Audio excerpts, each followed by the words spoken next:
When Lillian Carter told her father he could not call himself her dad in front of 300 guests, the entire ballroom went silent. He stood there in an old black suit that had been pressed one last time at a cheap motel iron board, holding a gift bag with shaking hands, while his daughter, his only child, looked at him like he was a stain on her perfect day. "Dad," she whispered through clenched teeth, smiling for the guests, "please sit with the staff. And do not say you are my father." Ethan's family is very polished. Her mother's wedding picture was pinned inside Thomas Carter's jacket pocket. He had carried it for 10 years. And in that moment, standing under the crystal chandeliers of Chicago's Grand Meridian Hotel, with white roses everywhere and champagne glasses flashing in the light, he understood something that hurt more than any cut ever could. His daughter was ashamed of him. Thomas slowly lowered the gift bag. Then he nodded once and stepped back. No one noticed the way his eyes reddened. No one saw the calloused hands that had built her whole life. No one cared that he had driven 9 hours from a small town outside Indianapolis after working a double shift at the hospital maintenance department. They only saw an older man in a wrinkled suit. A poor father. An embarrassing father. And Lillian, standing beside her handsome groom, Ethan Whitmore, looked relieved when Thomas sat at the very back of the room. Ethan's mother, Audrey Whitmore, leaned toward her son and said just loud enough for Thomas to hear, "I'm glad we cleared up the seating arrangement. First impressions matter." Thomas stared at the tablecloth. He did not move. Because the truth was, he had already learned what mattered most. He had learned it the night Lillian's mother, Karen, died in a hospital room with his hand in hers. He had learned it when the bills came in and he sold his truck, then his fishing boat, then the little house they had once painted yellow together. He had learned it every time Lillian wanted dance lessons, school trips, new shoes, college application fees, or rent in the city, and he found a way to make it happen. He cleaned floors at a hospital before sunrise. He fixed broken pipes after midnight. He volunteered as an EMT on weekends because the overtime mattered. And when the school called because Lillian had been accepted to a private university in Chicago, he had sat alone in his kitchen with the acceptance letter and cried because the tuition number looked impossible. Then he paid it anyway. 1 month at a time. Year after year. Because that was what fathers did. Not the kind on social media. The kind who missed meals so their daughters could eat better. The kind who never asked for applause. The kind who were only noticed when they no longer fit the picture. Lillian had once been a little girl who ran into his arms covered in mud, laughing like the world could never hurt her. Now she moved through the wedding reception like a woman trying to outrun her past. She had changed her hair, her accent, even the way she pronounced her own name. At some point, Lillian Carter had become Lily Whitmore, even before the marriage. She had called him 3 days earlier and said, "Dad, Ethan's family is very high profile. Please do not mention where we're from. People can be weird about class." He had said nothing for a long moment. Then he answered, "I'm your father, Lily. That will never be something to be ashamed of." She had sighed. "You just don't understand how this world works." Thomas understood perfectly. That was the problem. He understood that money could make people speak softly. He understood that expensive hotels made people forget kindness. He understood that a person could look at the man who raised them and still see only old shoes. The reception began. Music filled the room. Laughter floated across the tables like perfume. Thomas stayed in the back, untouched food in front of him, while guests in silk and diamonds toasted the bride and groom. Ethan's friends talked about investment firms, property deals, and a summer house in the Hamptons. Audrey Whitmore smiled like a queen inspecting her court. And Lillian kept looking anywhere except at her father. Then came the first twist. A hotel manager walked to the microphone and announced, before the couple's first dance, "We'd like to invite a few family members to share a short toast." Lillian's face turned white. She turned to the manager too quickly. "No, that's not necessary." But the room had already gone quiet. The manager looked confused. "I have the bride's father on the list." Lillian's smile tightened. "He's not really a speaker." Ethan glanced at her, then at Thomas. And Thomas, who had been ignored all evening like a piece of forgotten luggage, finally understood that if he stayed silent now, he would vanish completely from his own daughter's life. He stood up. A few heads turned. He walked down the aisle of tables with slow, steady steps. Lillian's mouth fell open. "Dad, what are you doing?" He stopped beside the stage. "I'm taking the microphone," he said gently. The room stirred. Audrey Whitmore frowned. "This is not the time." Thomas looked at her once, then at his daughter. "No," he said. "This is exactly the time." The manager hesitated, then handed him the microphone. Thomas adjusted it in his rough hands. His voice came out low at first. "I won't be long." The ballroom fell so quiet that even the clink of ice in the glasses seemed loud. "I know I was not the kind of father this room is used to seeing," he said. "I know my suit isn't designer. I know I don't speak like some of the gentlemen at these tables. And I know my hands don't look soft enough for a wedding album." A few nervous laughs flickered through the crowd. Thomas did not smile. "But before anyone decides what kind of man I am, I want to tell you who I am to the bride." Lillian's eyes were fixed on him now. Her face had gone pale in a different way.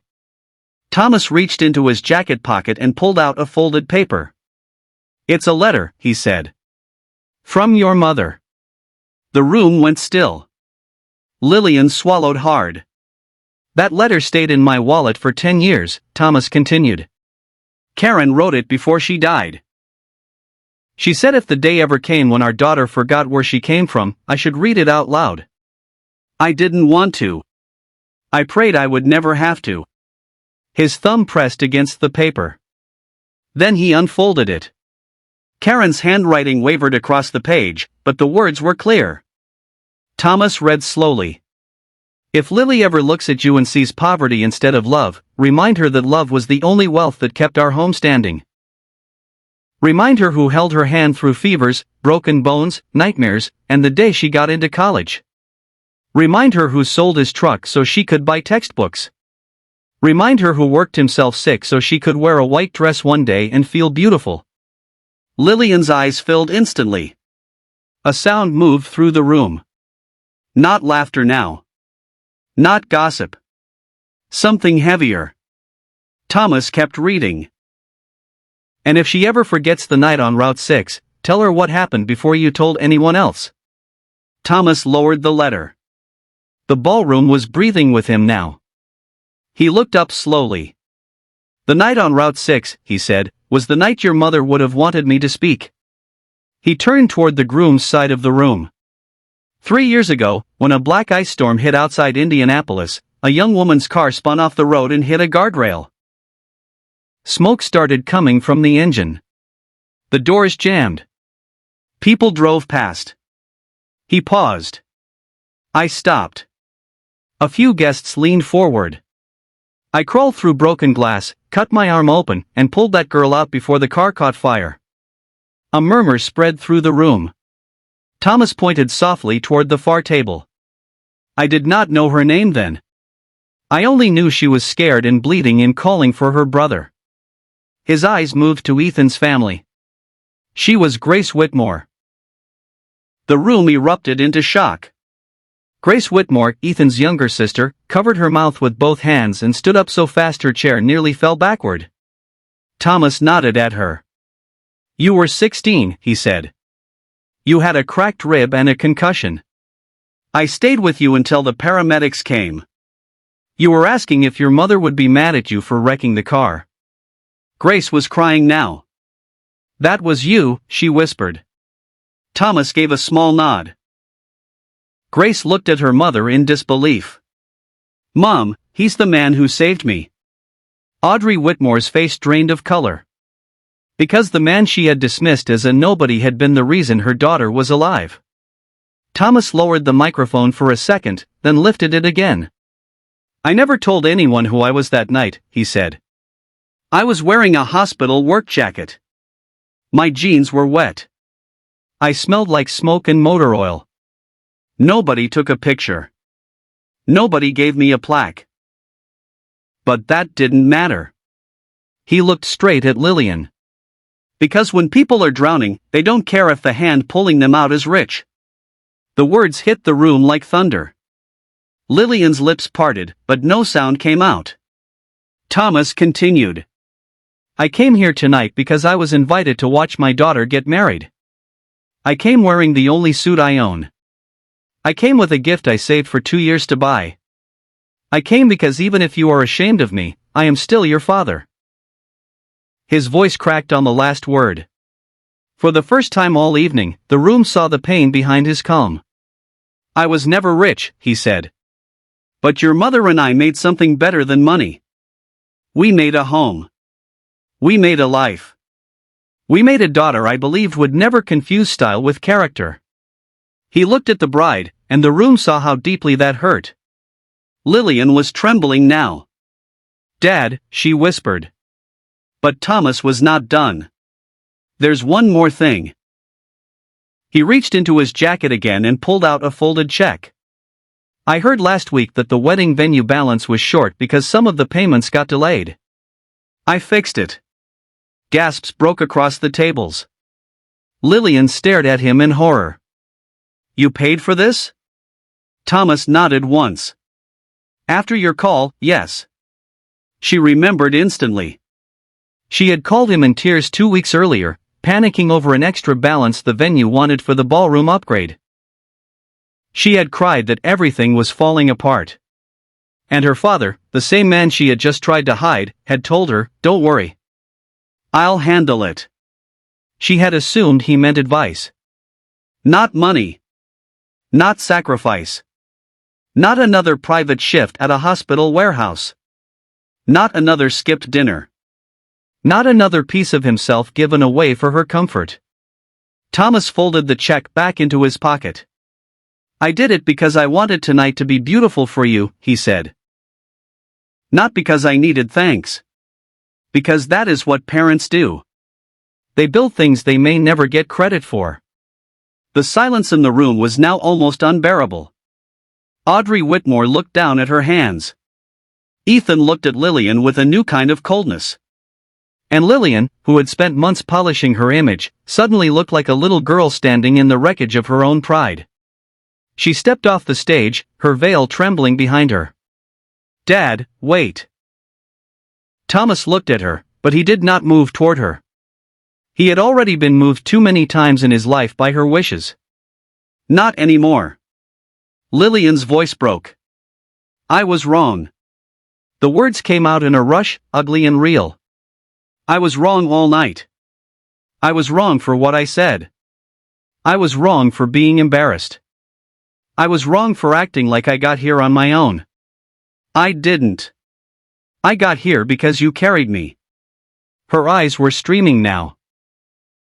I thought if people saw where I came from, they would think less of me. But the truth is, I was the one thinking less of you. Nobody in the room breathed. Lillian took another step forward. I'm sorry, Dad. Thomas looked at her for a long time. Then he asked the question that had lived inside him for years. Do you mean it because they heard you? Her face collapsed. No, she said, crying harder. I mean it because it's true. That was the first honest thing she had said all night. Thomas's shoulders dropped, just a little. The anger did not vanish. The hurt did not disappear. But the wall between them cracked. Lillian reached for him, and this time he let her. She buried her face against his chest like she had when she was a little girl after bad dreams. The ballroom stood frozen around them. Then Grace Whitmore started crying openly. Then the guests started clapping. Not polite clapping. Real clapping. The kind that rises from the chest.